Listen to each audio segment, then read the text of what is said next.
हाय दोस्तों, मैं हूँ पुण्य।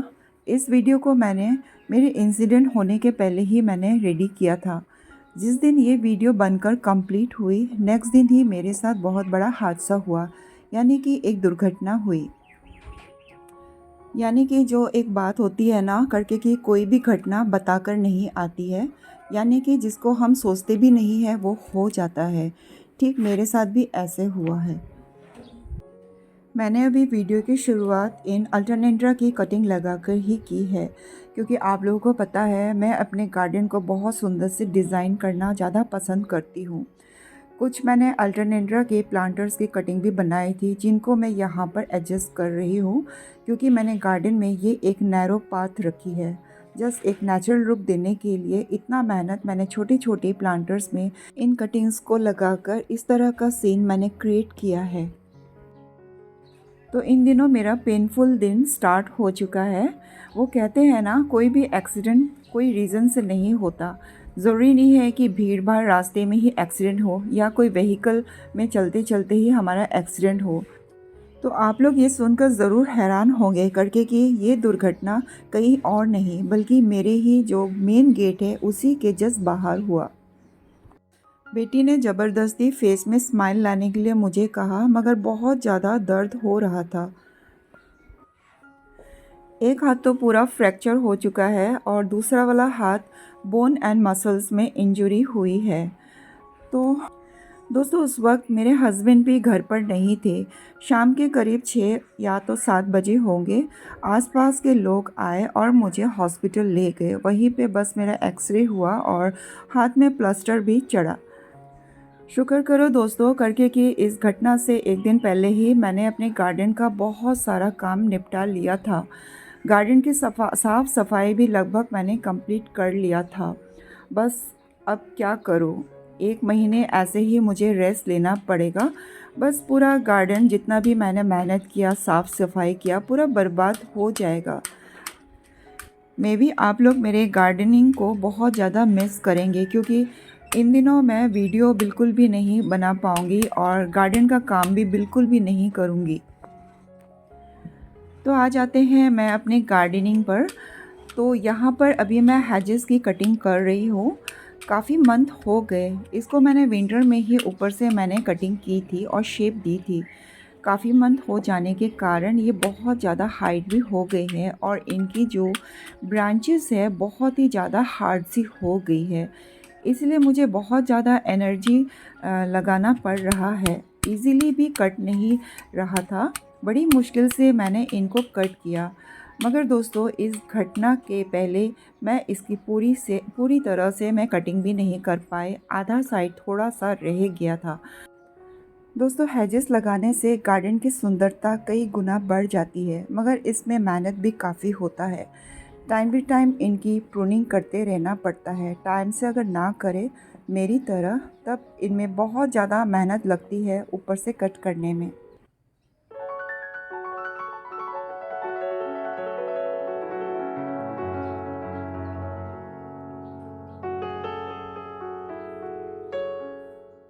गार्डन के इस वाले कॉर्नर में मैंने पॉट पे मैंडेविला वाइन को ग्रो करके रखा हुआ है। बहुत अच्छे से इनकी वाइन फैल रही है, मगर इनको मैंने रेलिंग पर बिल्कुल भी ट्रेल्स करने नहीं दिया है, बल्कि बैम्बू ट्रेलिस बनाकर उन्हीं पे मैं इनको लपेटती रहती हूँ। मैंडेविला प्लांट की ब्लूमिंग समर में बहुत अच्छी होती है, जो कि हमारा एक परमानेंट प्लांट है, जिसको डायरेक्ट सनलाइट नहीं चाहिए। थोड़ा सा इनडायरेक्ट सनलाइट मिले इनके लिए बहुत ही अच्छा होता है। रेलिंग्स पर इनको ट्रेलिस ना कराने का रीज़न ये है करके कि अगर कभी इनकी जो लोकेशन है इनको अगर चेंज करना है तो इनको मैं पॉट समेत यहाँ से उठाकर दूसरी जगह रख सकती हूँ। अगर रेलिंग में ट्रेल्स कर जाएगी तो मैं इसको इधर उधर नहीं हिला पाऊँगी। बस यही रीज़न था। गार्डन में चारों तरफ छोटे छोटे जो फ्लावर्स आ रहे हैं, इन्हीं के कारण गार्डन की सुंदरता और भी 10 गुना बढ़ गई है मेरी। यहाँ पर देखिए, ये जो गैलार्डिया का फ्लावर है, इसकी शेड बहुत ही ज़्यादा मुझे पसंद है। तो गार्डन के इस वाले पार्ट्स में अगर हम खड़े होकर देखें तो गार्डन का व्यू बहुत ही ज़्यादा अट्रैक्टिव लगता है।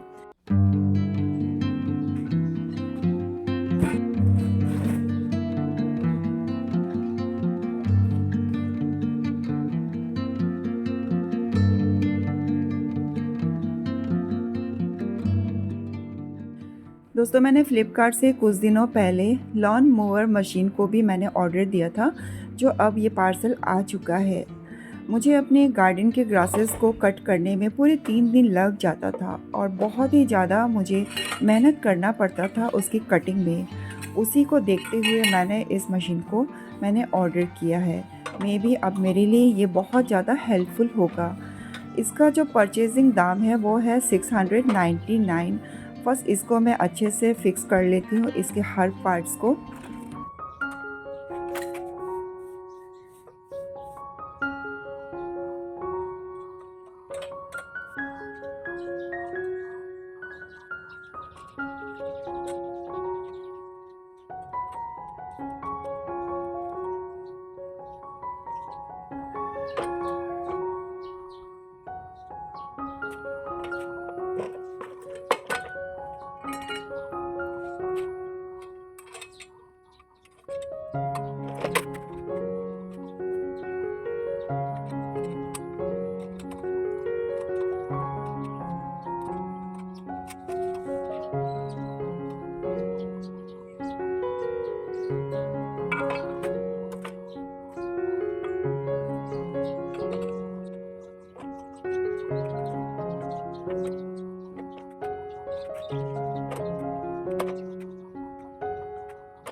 इस मोवर मशीन को फिक्स करने में मुझे कोई भी प्रॉब्लम नहीं हुई, क्योंकि इनके हर एक पार्ट को बस स्क्रू से ही टाइट देना था।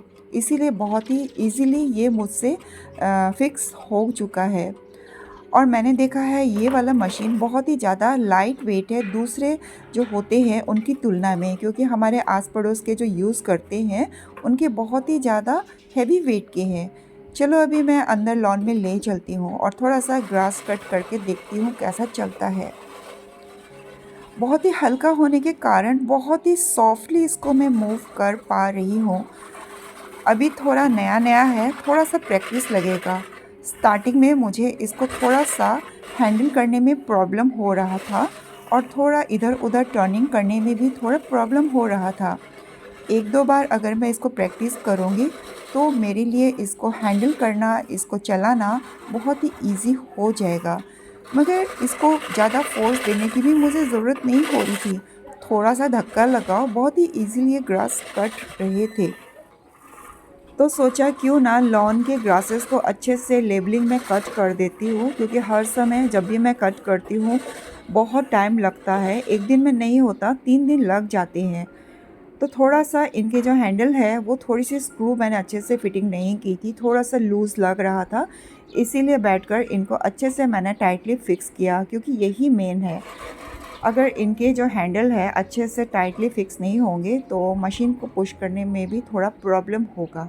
और इसी बहाने थोड़ा सा मैंने यहाँ पर बैठकर रेस्ट भी कर लिया।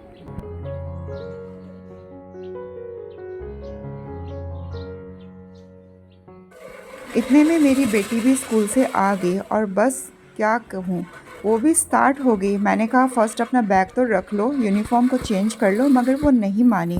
उसके लिए तो ये मज़ेदार वाली बात थी। और जितना भी हम इस मोवर से ग्रासेस को कट करें, मगर वो पूरा फिनिशिंग नहीं दे पाता है। यानी कि गार्डन के एजेस वाले साइड और जो कॉर्नर वाले पार्ट होते हैं या तो टर्निंग वाले, वहाँ के ग्रासेस को वो कट नहीं कर पाता। तो इसीलिए उन सब को फिनिशिंग देने के लिए थोड़ी बहुत तो हमें मेहनत करनी ही पड़ेगी। इसीलिए मैं स्टार्ट हो गई सीजर से इनके साइड वाले पार्ट को अच्छे से लेबलिंग में कट कर देना। बस मैंने सोचा है जल्दी से इस पार्ट का सारा मैं फिनिशिंग कर देती हूँ, बाद में दूसरा काम भी मुझे करना बाकी है। मगर काफ़ी हद तक मेरे लिए इस मोवर से ग्रासेस को कट करने में बहुत ही ज़्यादा हेल्प हुआ। जो काफ़ी टाइम लग जाता था और आधे घंटे में ही मैंने सारे जो ग्रासेस हैं उनको अच्छे से कट कर दिए।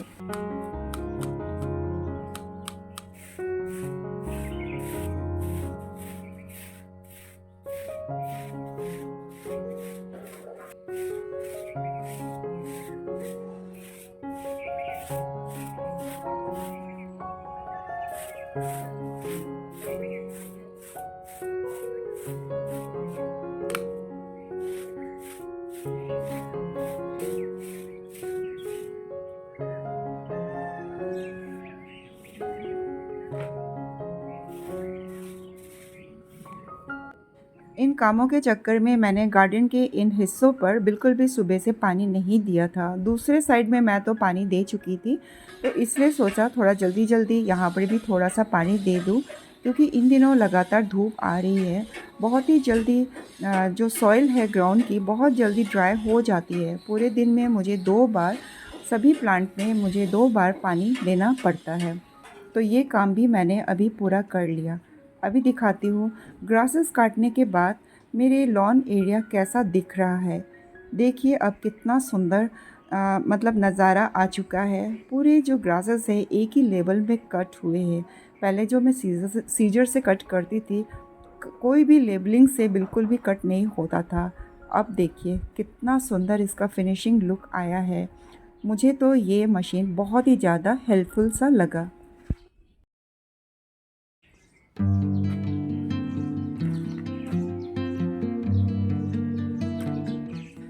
इन बड़े-बड़े प्लांटर्स में जितने भी सीज़नल फ्लावरिंग प्लांट्स मैंने लगाए थे, अब वो भी ख़राब हो गए। मैंने इन सबको हटा दिया, क्योंकि 1 मंथ से लगातार जो बारिश हुई, उसके बाद जब धूप निकली, बहुत ही तेज़ थी धूप, बर्दाश्त भी नहीं हो पा रहा था, इसीलिए प्लांट्स भी ख़राब हो चुके थे। इसलिए मैंने उन सब को हटा दिया। अब सोच रही हूँ इन खाली पड़े बास्केट में भी कुछ लगा दूँ, क्योंकि मुझे गार्डन में खाली पॉट्स बिल्कुल भी अच्छा नहीं लगता है।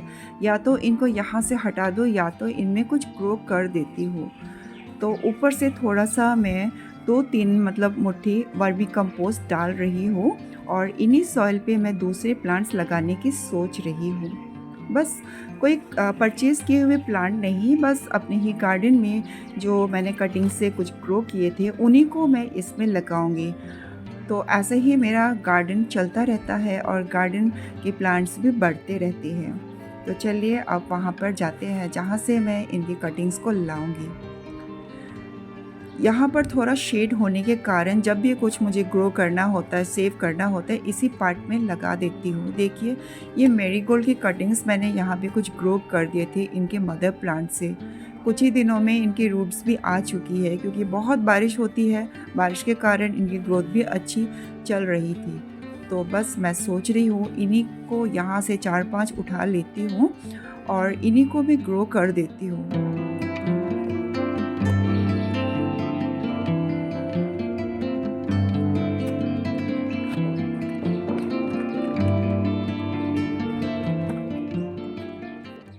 मैरीगोल्ड एक हार्डी प्लांट होने के कारण कभी भी इसको लगा लो बिल्कुल भी ख़राब नहीं होंगे। इवन आफ्टरनून में भी अगर आप इसको लगा देते हैं बिल्कुल भी ख़राब नहीं होंगे। कुछ घंटों के लिए थोड़ा बहुत मुरझाएंगे और नेक्स्ट दिन फिर से ये रिफ़्रेश हो जाएंगे। इसीलिए मैं सोच रही हूँ करके कि जल्दी जल्दी इन सबको लगा लेती हूँ, चाहे धूप कितना भी हो, क्योंकि अभी मैं थोड़ी देर के बाद इनको थोड़ा जुगाड़ भी कर दूँगी ताकि ये बिल्कुल भी ना मुरझाए।